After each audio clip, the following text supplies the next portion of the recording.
Market voices में आज की कड़ी में हमारे साथ हर्षा उपाध्याय मौजूद हैं। हर्षा जी, गुड आफ्टरनून, कार्यक्रम में स्वागत है।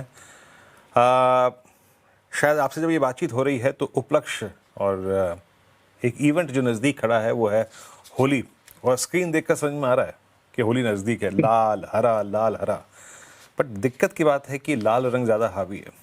अच्छा, मतलब मैं इस फरवरी को देखूं, बीते फरवरी को क्या क्या इवेंट देखे हमने ना, बजट, ट्रेड डील, उसके बाद यूएस की कोर्ट का वर्डिक्ट, उसके बाद हमारा अर्निंग सीजन का अगर आप देखें तो कंप्लीशन, एसबीआई के स्ट्रॉन्ग नंबर्स और निफ्टी आईटी का हिस्टोरिकल कोलैप्स, सब कुछ देखा हमने। और निफ्टी बैंक की आउट परफॉर्मेंस वो भी देखी हमने, उसको भी सलाम है। लेकिन क्या लगता है, प्लेसमेंट ऑफ मार्केट, फर्स्ट चीज़ ये है कि प्लेसमेंट ऑफ मार्केट कैसी है, अभी कितना डाउन साइड आप और देख रहे हैं ऐसे सूरत हाल में जब आईटी अब तक सेटल नहीं हुआ है? हर्षा जी, गुड आफ्टरनून वीरेंद्र जी। अगर आप मार्केट को देखेंगे तो भले कुछ पॉजिटिव न्यूज़ और डेवलपमेंट्स आए हैं इस महीने में, लेकिन ओवरऑल जो कंसोलिडेशन का दौर रहा है वो कंटिन्यू हो रहा है। तो हमें लगता है कि और कुछ महीने उसी हिसाब से शायद एक तरफ से कंसोलिडेशन फेज ही रहेगा। हमें लगता है कि इस बार जो नतीजे में थोड़ा बहुत इम्प्रूवमेंट जो दिखाई दिया है वो फोर्थ क्वार्टर में भी दिखना चाहिए, और शायद वहां पे थोड़े अच्छे तरीके से कॉन्फिडेंस भी शायद बिल्ड होगा। यही उम्मीद है।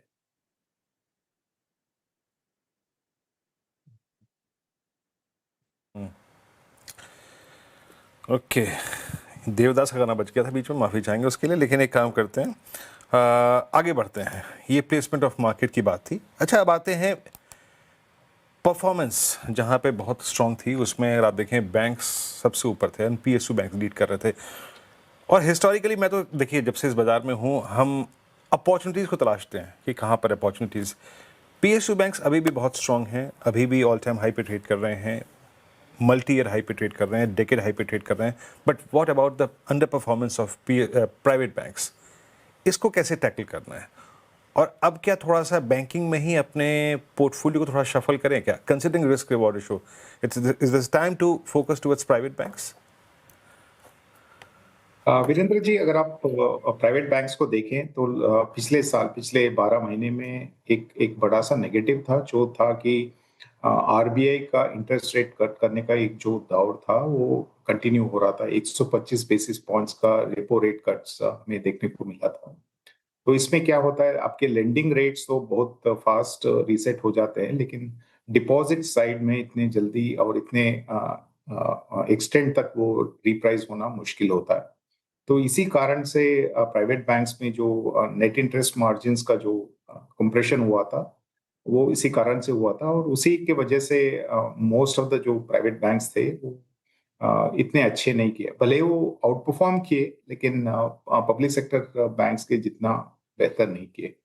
लेकिन अगर आप अगले 12 महीने देखते हैं तो यहाँ पे हमें नहीं लगता है कि यहाँ से आगे कुछ खास इंटरेस्ट रेट कट्स होंगे। हमें तो यही लग रहा है कि यहाँ से एक एक लंबा पॉज रहेगा, एक फ्लैटिश ट्रेंड ही रहेगा इंटरेस्ट रेट में, जिसका मतलब है कि आपके नेट इंटरेस्ट मार्जिन्स में और कंप्रेशंस नहीं दिखेंगे। और अगर आप कुछ रिसेंट डेटा पॉइंट्स देखते हैं तो क्रेडिट ग्रोथ भी इंप्रूव हो रहा है।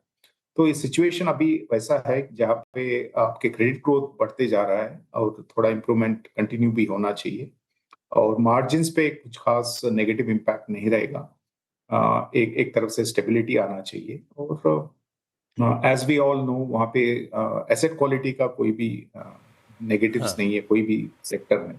तो ओवरऑल हमें लगता ओके। है कि प्राइवेट बैंक्स का समय भी आ गया है यहाँ से बेहतर परफॉर्मेंस देने।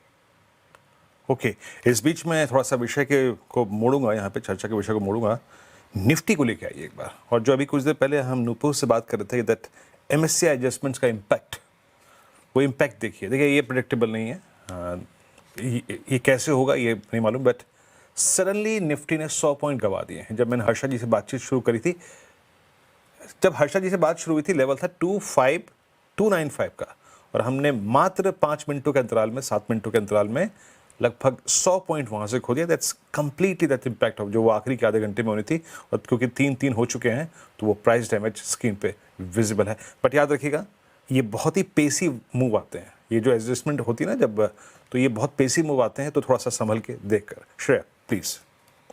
बिल्कुल, मार्केट में प्रेशर बढ़ गया है। अब तो 300 अंकों से ज़्यादा की गिरावट निफ्टी और बैंक निफ्टी 500 600 अंक इनफैक्ट बैंक निफ्टी, और आईटी भी अब फ्लैट हो गया जो 1% की तेज़ी के साथ कर रहा था कारोबार वीक बाजार में भी। हर्षा जी गुड आफ्टरनून, श्रेया बात कर रही हूँ। ऑटो स्पेस पर आपका व्यू क्या बन रहा है? आज तो हालांकि 2% की गिरावट, लेकिन आंकड़े ये बता रहे हैं कि फरवरी का जो डेटा है वो भी अच्छा आएगा। ऑटो पर व्यू आपका?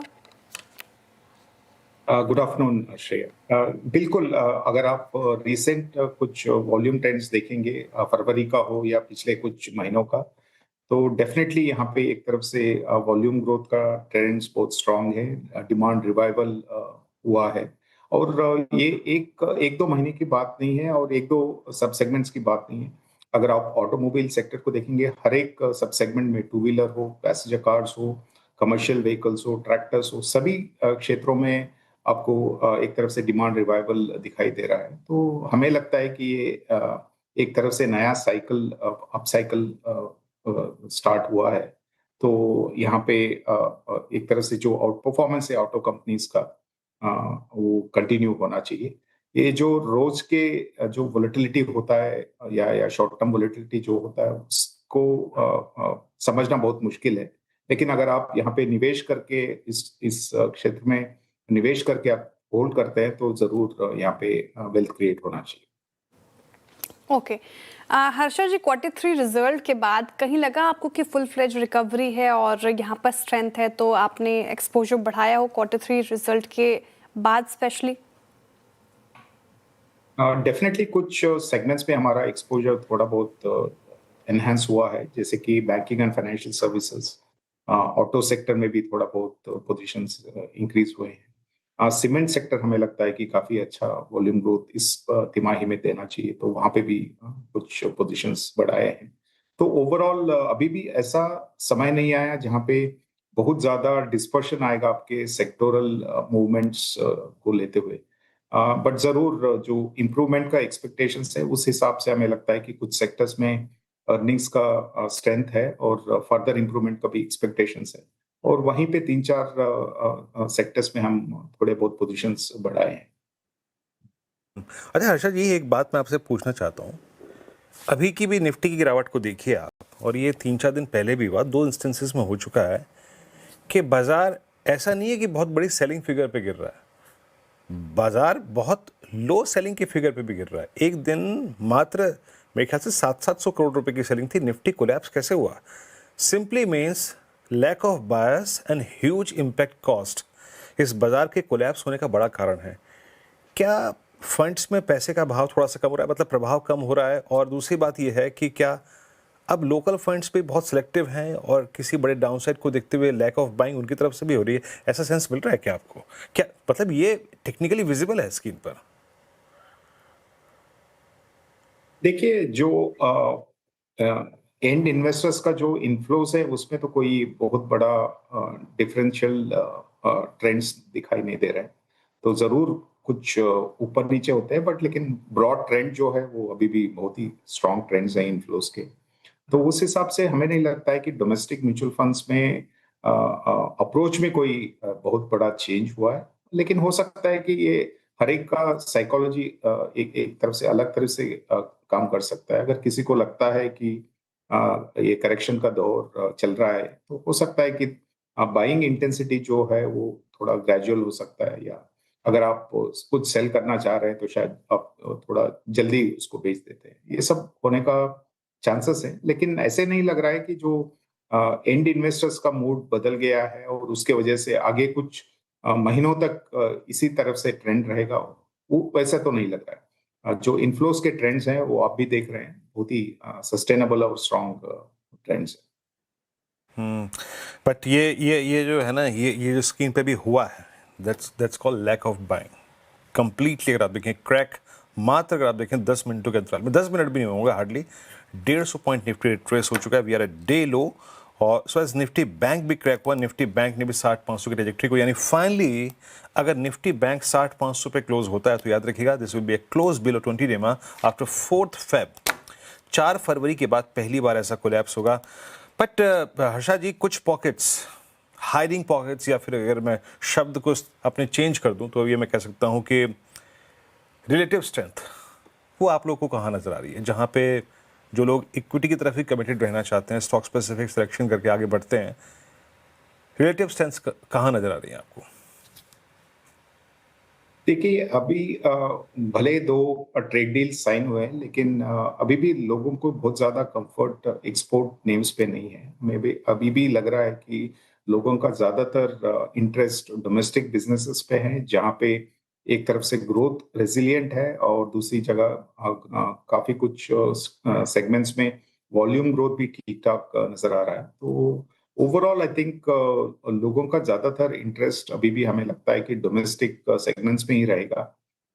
और थोड़ा नैरो मार्केट शायद आप बोल सकते हैं, क्योंकि वैल्यूएशन के हिसाब से भी अगर आप देखेंगे तो ज्यादातर कंफर्ट लार्ज कैप्स में है और कम कंफर्ट स्मॉल कैप सेगमेंट पे है। तो इसीलिए मार्केट भी थोड़ा बहुत नैरो हुआ है और इंटरेस्ट लेवल्स जो हैं वो जरूर एक एक तरफ से बहुत ज्यादा स्ट्रांग नहीं बोल सकते, बट लिमिटेड है, लेकिन डोमेस्टिक सेगमेंट्स पे है।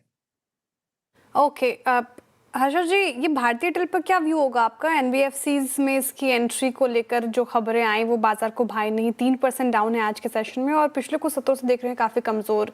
भारतीय एयरटेल पर व्यू आपका? श्रेया जी, माफ करिए, स्टॉक हम स्पेसिफिक जी इंडिविजुअल नहीं बता स्टॉक्स पाए। पे तो हर्षद जी, अगर अपने प्रश्न को थोड़ा मैं अब बदल देती हूँ, टेलीकॉम स्पेस को लेकर आपकी क्या राय है? टेलीकॉम पे हमारा व्यू पॉजिटिव है और हमें लगता है जो आरपू ट्रेंड है वो इम्प्रूव होते हुए दिख रहे हैं।